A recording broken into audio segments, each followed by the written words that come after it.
So I realised I didn't make an intro for myself, only for my channel.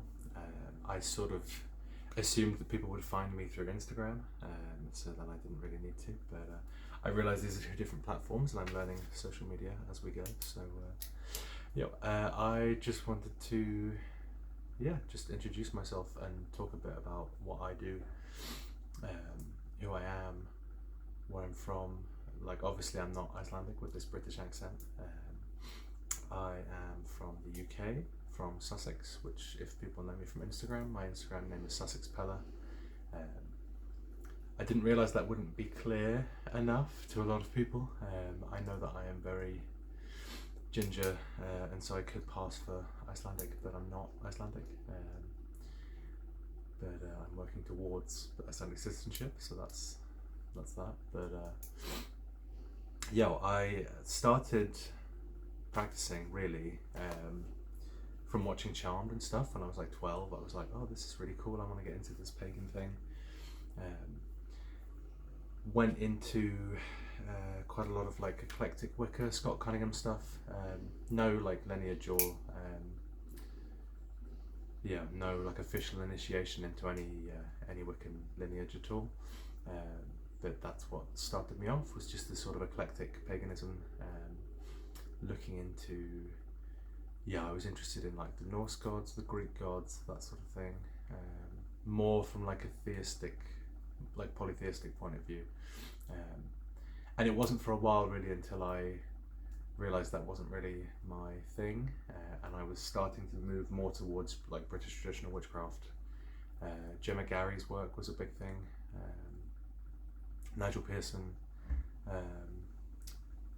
quite a few people who like now I'm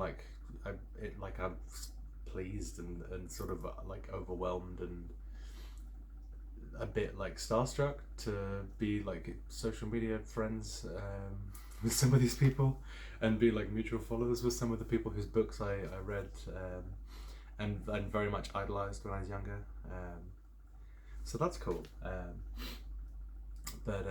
I started more looking into like herbal stuff when I was, I want to say, like doing work experience for my secondary school. So I was like, I don't know, 15, I guess, and I was working in my hometown. There used to be an apothecary and a general store that's run by some family friends, and I was working there and learning the herbs from the woman who ran the shop.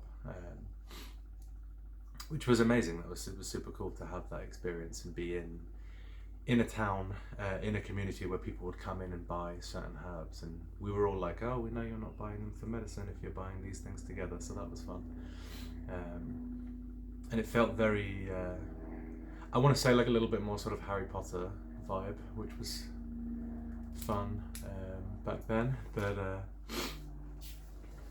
so that was my sort of beginning with plants and witchy stuff, and then I was starting to learn the runes from a friend. I was working about a 2-hour drive from my hometown, and I met a guy at work there, and he was into all the runes and stuff, and so then I was becoming close friends with him, and then he sort of took me on as a student, and I was learning about the runes from him. Also learning a bunch of the drama within the Norse pagan UK scene, so that was interesting. But learning the Elder Vévaki and the Younger Vévaki, and how to read them in divination, and how to utilize them in loads of different stuff. So that was cool. And then about 7 years ago, I moved to Iceland because I just wanted a change. It was before Brexit, so I was allowed to just come here and start living here. And then,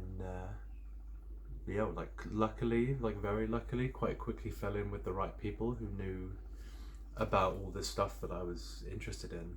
So I've been able to learn from them and with them, and that's been amazing. Like having my group of friends here who are all into our various sort of threads of magic stuff has been like the best thing, I think, for me about moving here.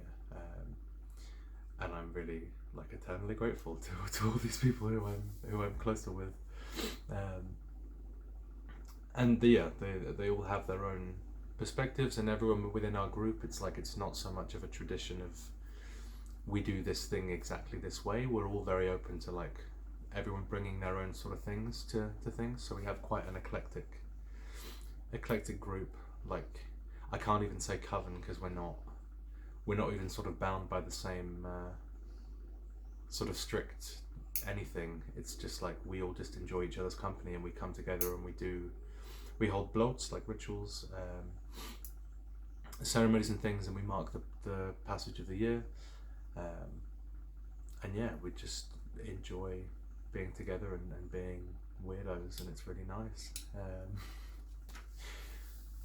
Yeah, and I've been like, since I moved here, I've been delving more into Icelandic magic.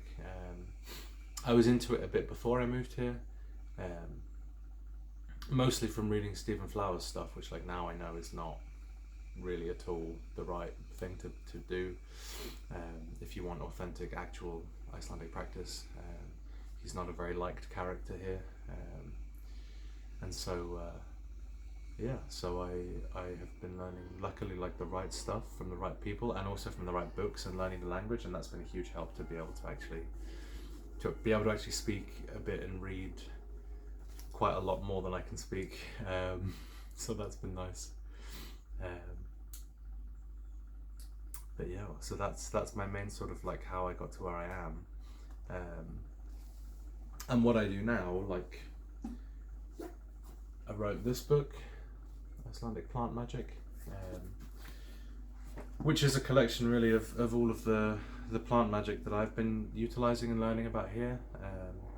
It's a collection of plants in Iceland, but it's also recipes, rituals, staves, how to work with a bunch of different plants, and loads of them grow in North America or Europe as well, so it's not like so specific that it's only for here.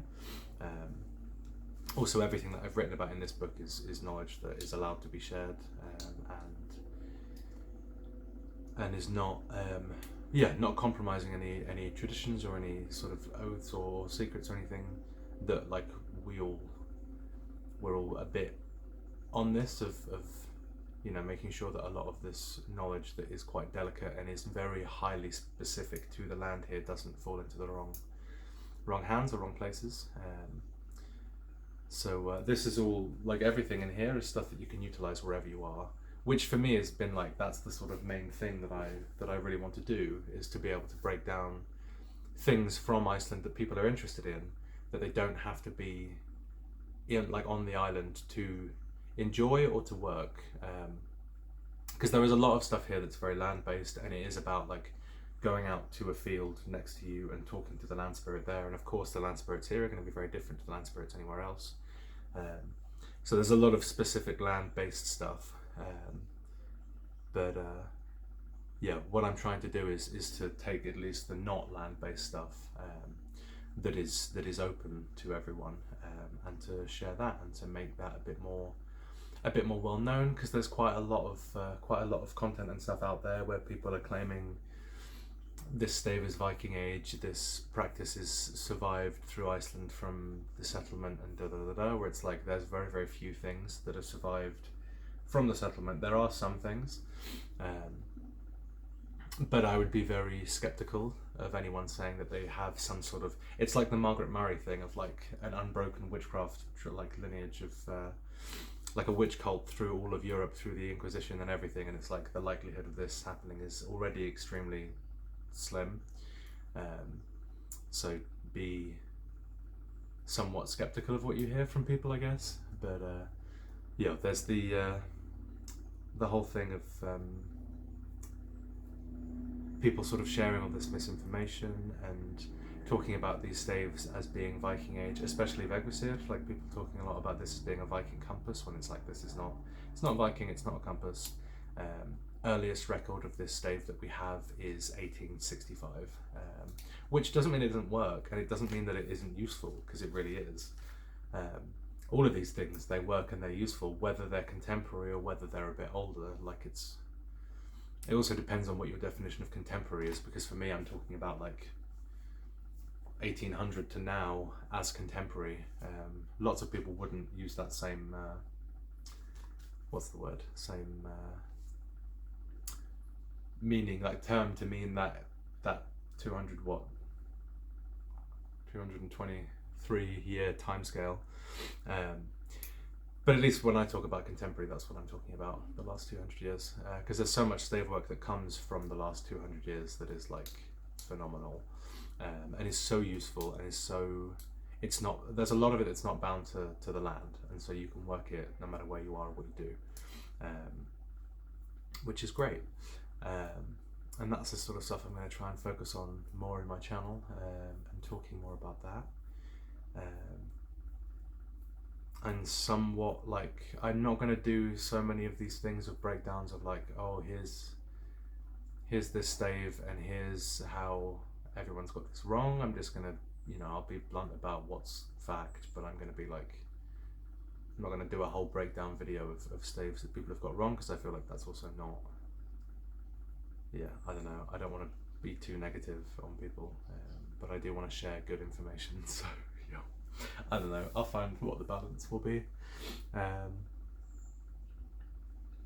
But yeah, so that's most about me. I mean, like, my main thing is animism, a mix of my traditions from Sussex and Icelandic stuff, which go very well together, and mostly what I want to do is keep sharing these small ceremonies of how I connect with the land, and how I leave offerings for the spirits, and how I connect with places and that sort of thing,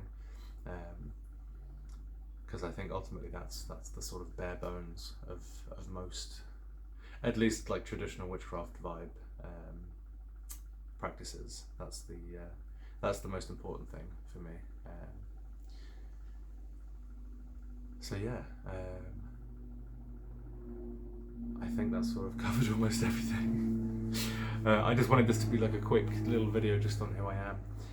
For people who don't know me from Instagram, my Instagram is at Sussex_pellar.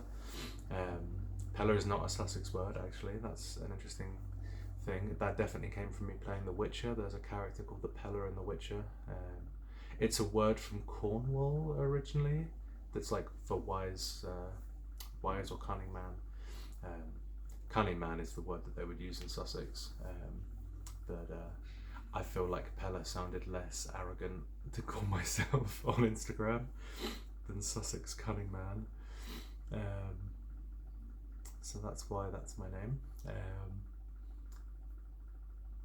But yeah, I think that's everything, and so I think if any people have any questions or want to know any more or anything, then please just comment and let me know. I can make other videos on whatever. Like, I have so many ideas that I want to try and get out and talk about all these things, especially over this winter. So I hope that this has been interesting and has cleared up anything that people might be unsure of. So yeah.